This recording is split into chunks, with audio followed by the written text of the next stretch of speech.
Bom dia, boa tarde, boa noite. Oi, tudo bom? Então, hoje eu vou falar sobre o casamento religioso. Então, existe o casamento civil, existe o casamento religioso. Não necessariamente porque tu vai fazer o casamento civil que tu vai ter que fazer o religioso. Quem não acredita, não acha necessário, não precisa fazer o religioso, pode fazer uma cerimônia qualquer dentro do próprio salão. Não precisa ser na igreja, mesmo quem é religioso não precisa ser na igreja também. Você pode convidar qualquer pessoa para fazer o papel do padre ou do pastor, ou, né, para fazer os votos ali na hora.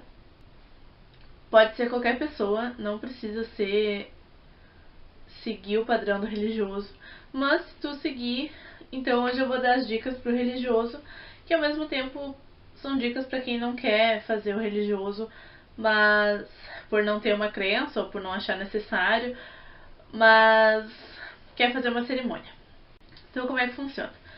Eu fui batizada na mesma igreja, fiz a minha primeira comunhão, que para nós luteranos é confirmação, na mesma igreja.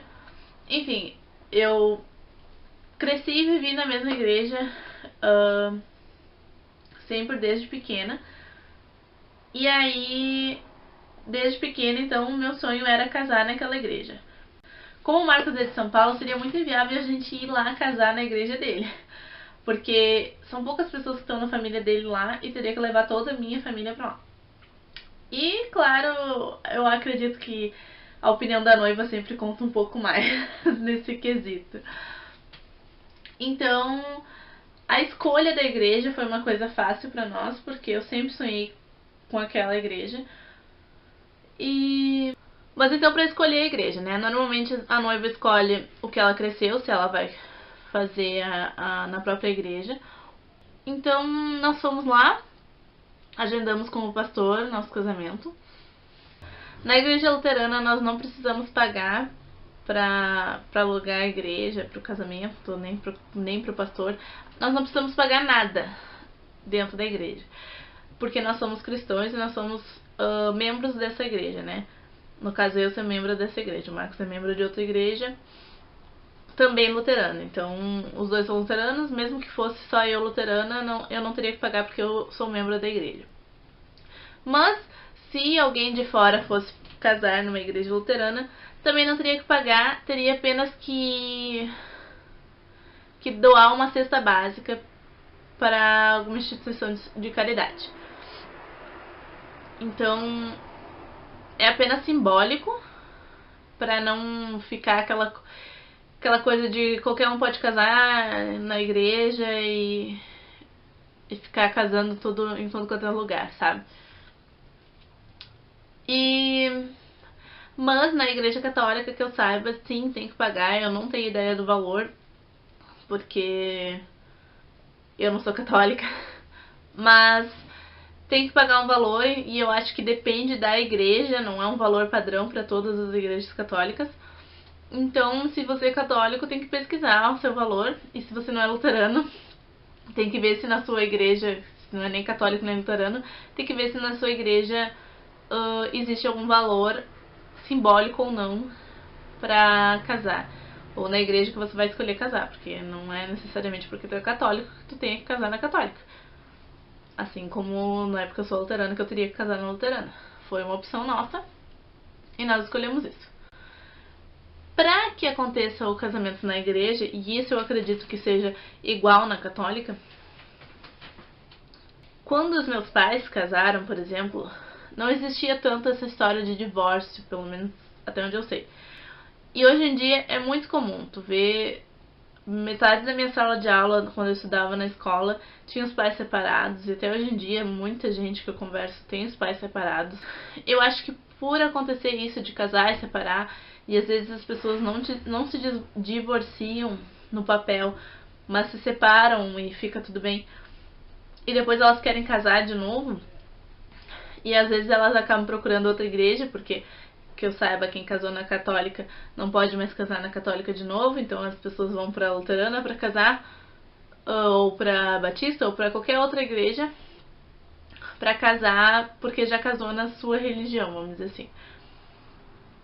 Então, pra não acontecer isso, assim, de ficar casando várias vezes, e às vezes tá casado no papel com uma pessoa e casar com outra, assim como existe pessoas que casam num estado e vão pro outro estado e casam com outra pessoa, então é casado com mais de uma pessoa, né, fica enganando as pessoas. Então, nós queríamos casar no religioso e depois casar no civil.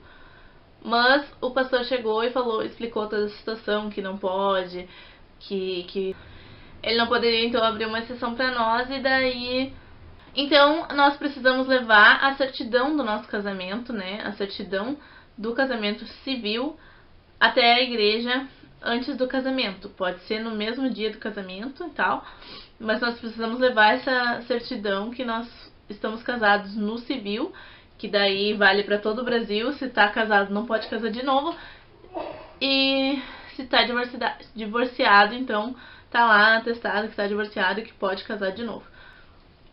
Então por isso que nós precisamos casar, e essa é a exigência da igreja. Essa é a única coisa que nós temos que levar, junto com as músicas que nós temos que separar. As músicas nós temos que separar e tomar cuidado, né? Mesmo que seja em inglês, em espanhol, em francês, que língua que quer que seja a música que a gente for escolher, a gente tem que tomar cuidado pelo que ela fala.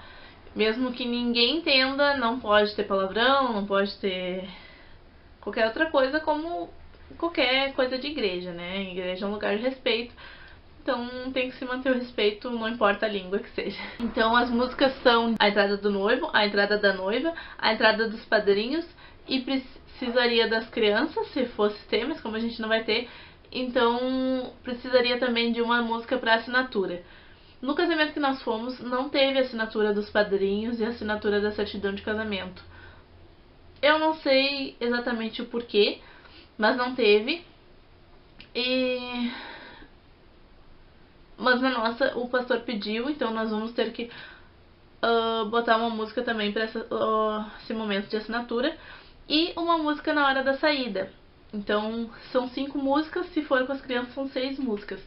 Na nossa igreja, eu acredito que isso é meio pessoal do pastor também. E óbvio, as músicas são pessoal para as pessoas escolherem, ou como eu disse, também pode ser o padrão, não tem problema. Cada um faz do seu jeito. Então é isso que eu vim falar. A escolha da igreja, né? Escolher ou a que mais gostar, ou a que achar mais próximo, enfim.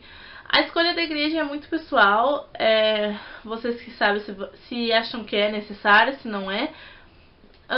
E a escolha das músicas que teria que se fazer, são todas as opções que eu já vi de música, e eu tô trazendo pra vocês, para se vocês quiserem começar a pensar nas músicas que necessitaria, se vocês forem escolher as próprias. São essas as que eu conheço, que teria que pôr.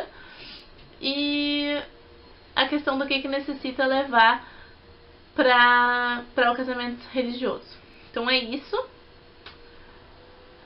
Então tá. Até o próximo. Beijão. Tchau. Até mais.